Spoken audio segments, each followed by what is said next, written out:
felt strangely alive. The full moon hung silently above Ocean Avenue, and at the end of the empty road, George Carter brought his family here for a fresh start. A cheaper house, a quieter life, but some places don't let people start over. The moment George looked at the house, something inside him felt wrong, like the building itself was watching. The old wooden door opened slowly, and the family stepped inside, completely unaware that they weren't alone anymore. The house was silent, too silent. Even the air inside felt cold, heavy, unnatural.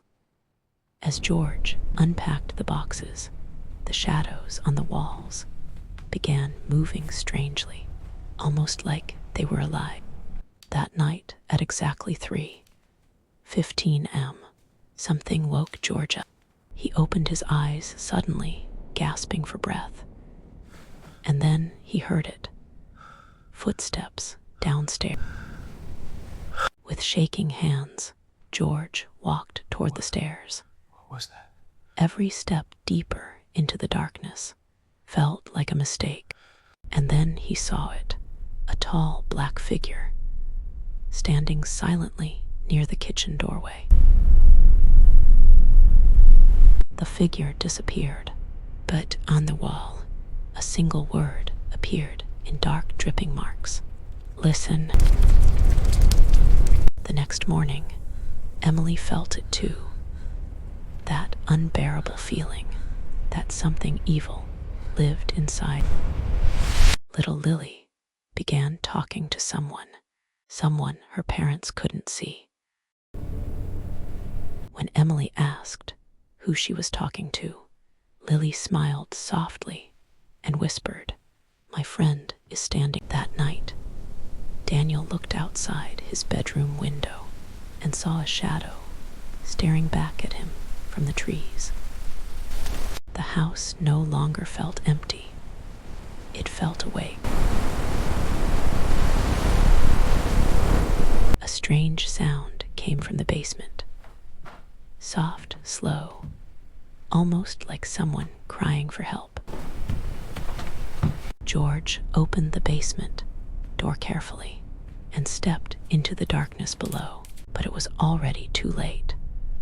Something inside the basement had noticed, but it was already too late. Something inside the basement had noticed. From the darkness, a woman-shaped figure slowly appeared. Her long, wet hair covered her face until she slowly lifted her head, revealing empty white eyes. She smiled and whispered words George would never forget. "You woke me up."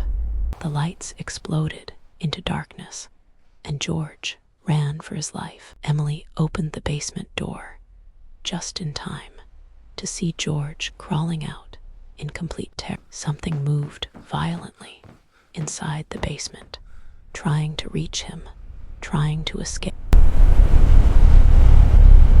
Boom, the basement door shook again, and then suddenly, everything became silent. The next morning, the family packed everything without saying a word. They just wanted to leave. She whispered softly, "We're not the first family it met." And behind the glass, the shadow figure was still standing there. She whispered softly, "We're not the first family it met." And behind the glass, the shadow figure was still standing there.